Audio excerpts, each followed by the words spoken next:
wala yadkhulunal jannata hatta yalijal jamal fi samil khiyat.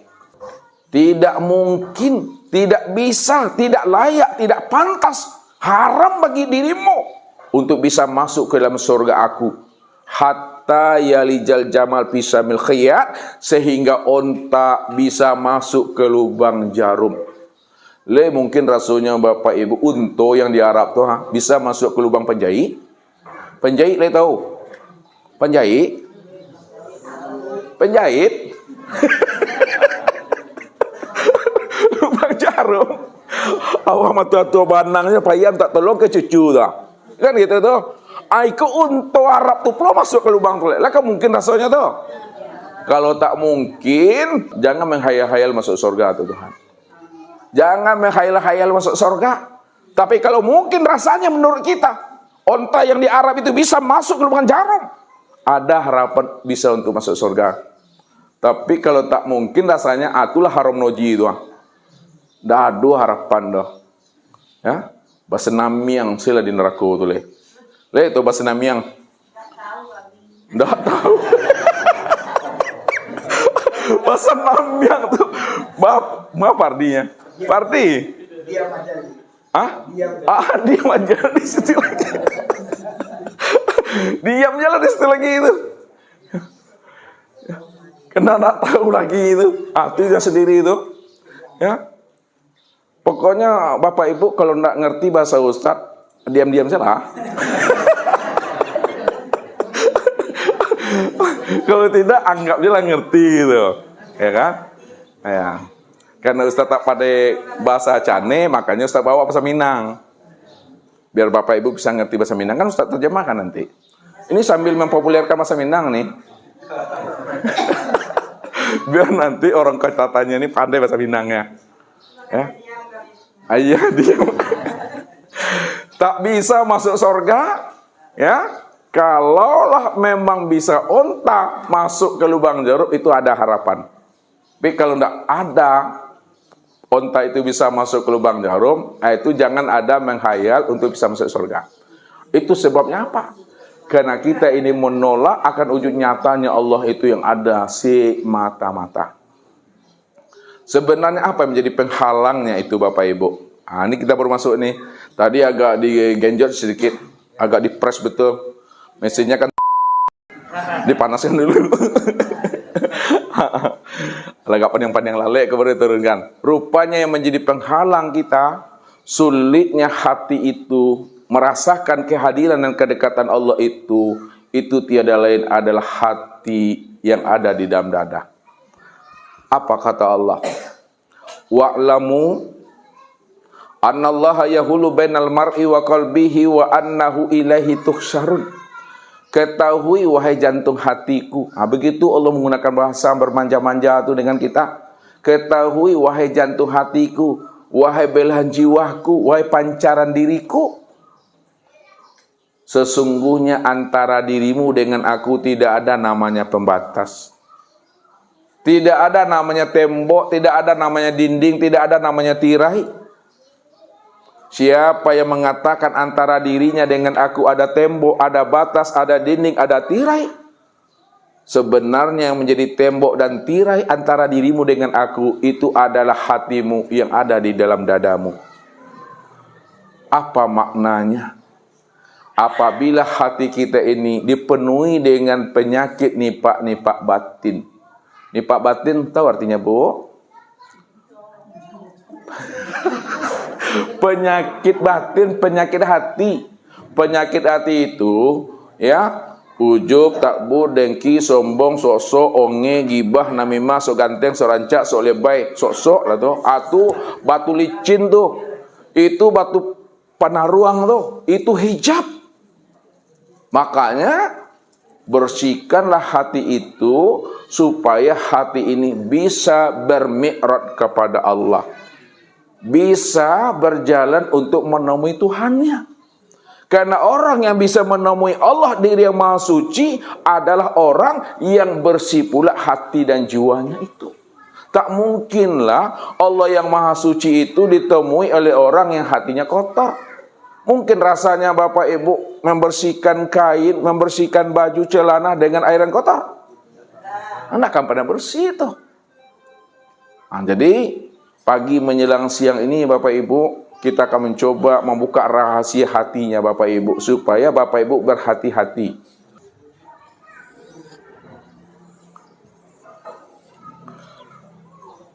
Ini apa nih Bapak Ibu? Mana hati ini? Gambar. Ini gambaran. Gambar hati. Mana yang dikatakan hati? Ini nih, di dalam Al-Quran itu dikatakan fi qulubihim maradun fazadahumullahu marad. Bahwa hatimu penuh dengan penyakit. Siapa yang tidak mau membersihkan hatinya, bukan aku kurangi penyakit yang ada di dalam hatinya. Fazadahumullahu marada. Aku akan tambah-tambah penyakit yang ada di dalam hatinya itu. Jadi kita mesti kenali dahulu, ya, yang hati itu yang mana. Jadi hati Bapak Ibu itu dipahami, ada hati secara zohir, ada hati secara batin. Nih. Ada secara zohir, ada secara batin. Hati secara zohir ini yang disebut namanya hati jasmani. Hati jasmani itu, ya, ini hati zohir ini sebuah hati jasmani. Inilah yang dimaksud namanya dengan jantung. Jantung. Makanya dikatakan jantung hatiku. Ini yang zohir. Jadi kalau dalam ilmu kedokteran, kalau Bapak Ibu kepalkan tangan Bapak Ibu, kayak Ustadz nih, sebesar ini kepalan tangan Ustadz, kira-kira jantung Ustadz sebesar inilah dia. Kira-kira. Jadi hati secara zohir, hati secara jasmani itu disebut namanya jantung. Bukan liver itu Bapak Ibu. Kan ada hati liver, bukan yang liver, tapi jantung itu maksudnya. Ya, ini yang fisik, yang berdaging, yang berdarah, yang berurat, ini dia. Ya.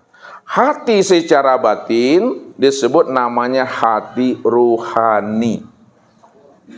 Ruhani.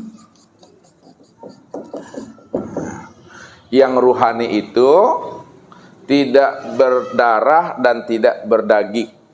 Ya, tidak berkulit dan tidak berurat dia. Namun untuk melihat hati batin, hati ruhani itu cerminannya untuk memandangnya kepada hati yang zuhir ini, kepada hati yang kasar ini.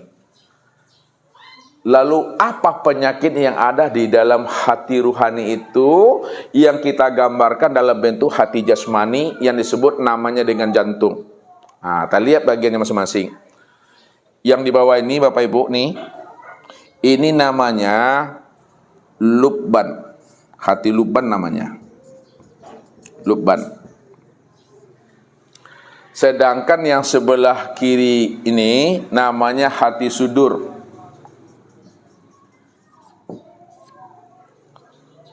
Yang di sebelah kanan namanya hati kulub. Yang di atas ini namanya hati fuad. Sedangkan yang di tengah namanya hati saqafa atau bahjatul kulub. Bahjatul kulub. Ya, Allah katakan apa? Fi qulubihim maradun. Ketahuilah bahwa di dalam hatimu itu penuh dengan penyakit. Ini gua penyakit di sini, sarang-sarang penyakit di sini. Kita lihat satu-satu. Di lubban ini. Nah, ini hati lubban, ujung jantung tuh. Penyakit yang ada di lubban ini namanya hawa. Hawa, penyakit hawa. Hawa itu artinya pengaruh yang tak elok, pengaruh yang tak baik. Kalaulah di dalam lubban ini dah muncul pengaruh yang tak baik, tak mau kita membersihkannya, ditambah Allah lagi naik ke atas.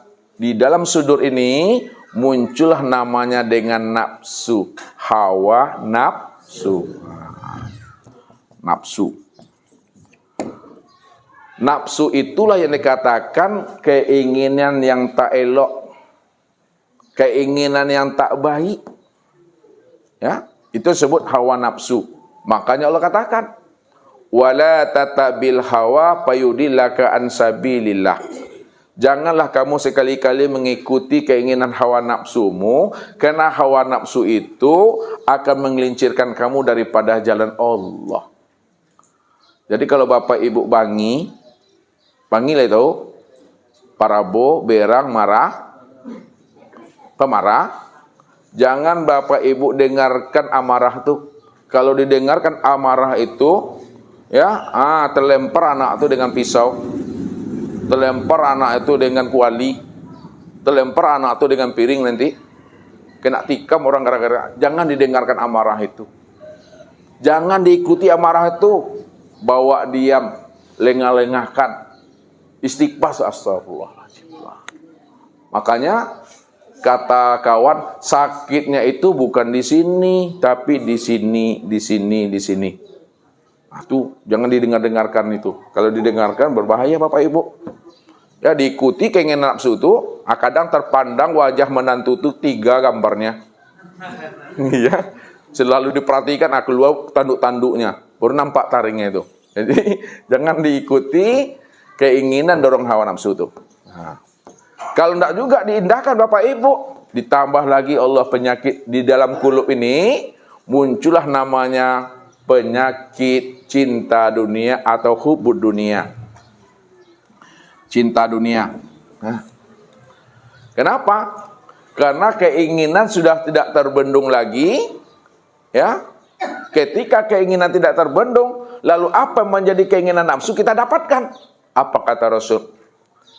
Apabila manusia ini diberikan 2 petak ladang, 2 petak kebun, yang mana kedua petak sawah dan kebun itu isinya emas, pasti manusia itu akan mencari kebun ladang yang ketiga yang juga berisikan emas di dalamnya. Berarti tidak puas-puas.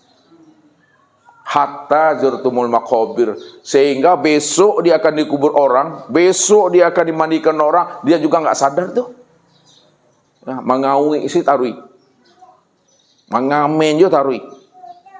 Ya, atuh hati-hati. Maka dunia itu akan menjadi batu licin, dunia itu akan menjadi penghalang, dunia itu akan menjadi hijab bagi diri kita yang ingin wusul kepada Allah. Lalu mana yang dikatakan dunia bapak ibu?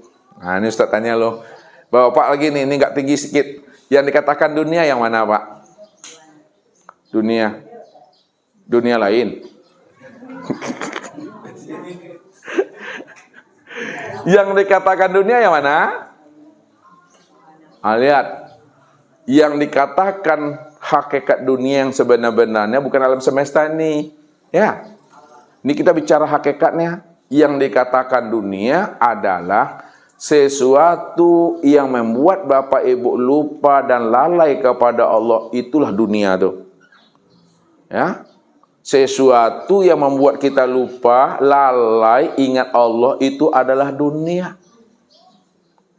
Ya, makanya dunia itu bisa anak kita, bisa cucu kita, bisa suami kita, bisa bini kita, bisa pekerjaan kita, bisa harta kita. Apabila anak, bini, cucu, menantu, harta, pangkat, jabatan, dan kedudukan, ganteng rancaknya kita, yang membuat terhijabnya kita, terhalangnya kita, sulitnya kita untuk mengingat Allah, itu adalah dunia. Maka keluarkan dunia daripada diri kita itu. Kalaupun bapak ibu punya dunia, jangan disimpan di dalam hati. Biarkan dia berada dalam genggaman bapak ibu. Kalau dia lepas, dia hilang, insya Allah sakitnya itu tidak ke sini perginya. Ya. Tapi kalau dunia itu kita simpan, kita letakkan, kita tanamkan ke dalam hati, ketika diambil hilang, maka api yang ada di dalam hati ini lebih panas lagi dibandingkan api yang ada di luar diri itu. Ya, basi hampe sih bapak ibu. Lihat itu basi hampe. Ya, panjang-panjang lalek sih mengecek seorang sih jantan orang wak ke rumah sakit gilo. Rumah sakit kilo le tahu. Rumah sakit jiwa. Beko keluar rumah nak bawa baju dah. Ya. Tuh. Makanya hati-hati kita. Allah nak katakan apa?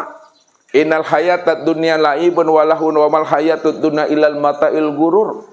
Sesungguhnya kehidupan dunia yang kita lalui di alam sahada ini 50 tahun, 60 tahun ini adalah semuanya penuh dengan permainan, cerita dan sandiwara. Kehidupan dunia ini penuh dengan onak dan duri. Kalaulah dunia ini adalah cerita sandiwara, onak dan duri, maka hati-hati kita menjalankan kehidupan di alam dunia ini supaya kita tidak karam atau tidak hanyut kita di bawah banjir bandang itu. Tapi kalau kita tidak istiqomah, tidak berhati-hati kita, tidak kita sandarkan diri kita kepada Allah, makanya Ustaz katakan kalau tidak karam minimal anyui itu mah. Karam kan tahu tuh. Kalau kita tidak karam minimal hanyut di bawah arus kita itu. Lalu bagaimana supaya tidak karam dan tidak hanyut? Bersandar kepada Allah. Bersandar kepada yang bukan alam. Nah, lihat. Kalaulah kita Bapak Ibu bersandar di tiang, sekiranya tiang itu roboh nak kita tuh, kena lagi tuh. Wah. Kalau kita bersandar di dinding, roboh dinding tuh. Roboh nak kita? Roboh. Tapi kalau kita bersandar kepada Allah, mungkinkah Bapak Ibu akan roboh? Enggak. Kenapa tidak mungkin roboh? Karena Allah tidak pernah roboh. Ya, Allah itu tidak pernah roboh. Karena Allah itu kekal. Allah itu abadi. Maka bersandarlah kita kepada Allah. Insya Allah Bapak Ibu selamat. Selamat dunianya, surga akhiratnya. Allah pertemukan kita dengan anak dan keluarga kita. Walaupun tak serumah, tapi masih satu komplek perumahan surga juga. Beruntunglah Bapak Ibu itu. Wallahu yahtasu birahmatihi mayyasha. Allah masih memberikan keistimewaan kepada orang-orang yang Dia pilih. Jadi Allah kumpulkan kita ini di dalam surga menjadi satu keluarga yang utuh pulang dan kembalinya Bapak Ibu. Maka sandarkan diri kepada Allah zahir dan batin. Kalau bersandar kita kepada Allah zahir dan batin, itu artinya Bapak Ibu, jangan Bapak Ibu ragu dengan jaminan Allah. Jangan kita ini bimbang dengan kemampuan Allah. Jangan kita ini takut dengan janji-janjinya Allah. Ini Allah maksud. Fa iza azamta fatawakkal 'ala Allah wa may yatawakkal 'ala Allah fa huwa hasbuh. Apabila azam mudah sempurna, ikhtiar mudah sempurna, usaha mudah maksimal, fatawakkal 'ala Allah. Serahkanlah usaha, ikhtiar dan azam itu kepada aku. Kalau kamu yakin kepada aku, atas kemampuan aku, jaminan aku, atas mahanya aku, fa huwa hasbuh, aku yang jamin itu kata Tuhan. Ya, jangan Bapak Ibu ragu itu. Ya. Kalau ragu Bapak Ibu dengan Allah, kepada siapa lagi kita ini mesti yakin lagi? Ya, ragu kita dengan jaminan dan kemampuan Allah, kepada siapa kita ini akan bergantung dan bersandar? Kepada siapa kita mesti yakin kita serahkan hidup kita ini kepada Allah? Ini mesti dipahami Bapak Ibu. Makanya bersihkanlah kulub kita ini. Tapi kalau tidak bersih, Allah tambah penyakitnya yang keempat. Ini yang disebut namanya fuad. Di dalam fuad inilah munculnya sifat iblis itu Bapak Ibu. Ini yang sifat iblis. Ya, sifat sombong, sifat ongeh itu iblis tuh. Kalau udah muncul sifat iblis di dalam hati fuad, tidak juga sadar, maka di dalam hati bahjatul qulub ini muncullah namanya sifat setan. Setan lah tahu, maden-aden tuh aku, ambo, deyen, denai, saya. Kalau nggak gara-gara aku, nggak gara-gara saya, nggak jadi gitu. Ya, aku tuh berbahaya Bapak Ibu. Kalau ada aku tuh udah sipek kingkong tuh, kingkong lah pernah Bapak Ibu nengok kalau marahnya, tapuk-tapuk dadonya tuh, atau kingkong diantaknya kaki ke bawah. Itu sipek kingkong tuh sombong tuh dah. Ini Allah katakan fi qulubihim maradun fazadahumullah marad. Jadi apabila muncul penyakit ini dalam hati kita, luban kita, sudur kita, fuad kita, kulub kita, bahjatul kulub, ini sebenarnya dinding, ini sebenarnya tirai, ini sebenarnya hijab yang membuat kita terhalang untuk merasakan akan kedekatan dan kehadiran Allah itu beserta kita ini. Lalu bagaimana caranya? Nah, caranya diajarkan Nabi. Ya, caranya diajarkan oleh Nabi. Caranya bagaimana? Bagaimana cara kita membuang, mengeluarkan nipak-nipak batin, ujub takbur dengki yang ada dalam hati kita? Apa kata Nabi? Li kulli say'in sakalatun wa sakalatul qalbi zikrullah. Tiap-tiap sesuatu ada alat pembersihnya, pembersih hati, berzikirlah kepada Allah. Siapa yang sudah berzikir kepada Allah, andai kata di dalam hatinya ini ada penyakit hawa nafsu, cinta dunia, iblis dan setan, ujub, riya, takbur dan dengki, ketika kita robohkan itu, ketika kita palukan kalimah zikir di dalamnya, maka hancur, terbuang, keluarlah semua penyakit yang ada di dalam hati ini. Ketika telah terbuang penyakit yang ada di dalam hati, apa kata Allah? Wa may yu'min billahi yahdi qalbahu yahdillahu linurihi. Siapa yang hatinya telah jinak kepada aku, hatinya telah patuh kepada aku, sehingga hidupnya menjadi orang yang penurut, panurui bahasa Minangnya. Kalaulah panurui bahasa luncu aslinya tuh, sami'na wa ta'na yahdillahu linuri may yasha. Maka disitulah jalan bagi aku untuk memberi hidayah dan petunjuk ke dalam hatinya.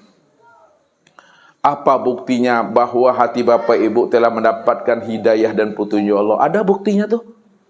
Nanti ditilik.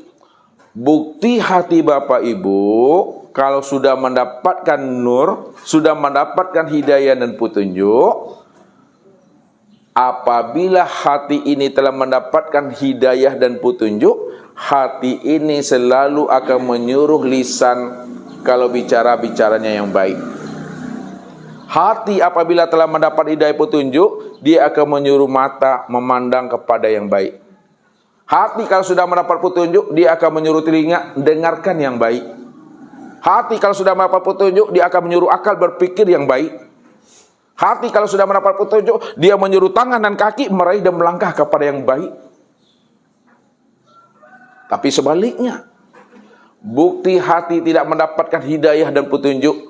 Apabila hati tidak mendapatkan hidayah petunjuk, dia pasti akan menyuruh lisan kalau ngomongnya tak baik. Lantang-lantung senya Bapak Ibu. Kalau lah terbuka, sumbek mencoro senya tu mak. Tak tentu orang kebangi yang kaibo, yang penting awak punya muncung tu. Mau marah orang, mau apa orang, terserah aku. Kan aku yang punya mulut. Nih. Kalau hati tidak mendapat petunjuk, dia selalu menyuruh akal berpikir yang tidak baik. Suuzon selalu. Sukses kawan, itu pelihara tuyul tuh. Itu.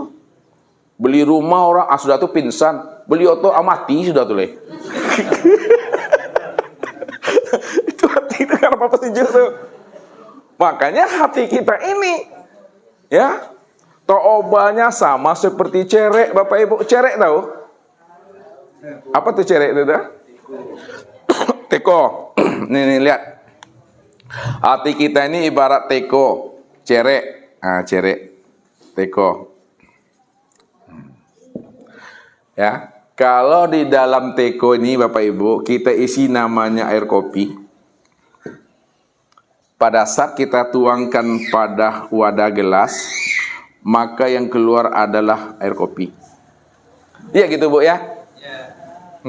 Kalau di dalam cerek ini isinya air teh, Pada saat kita menuangkannya ke dalam gelas ini, maka yang keluar adalah air teh.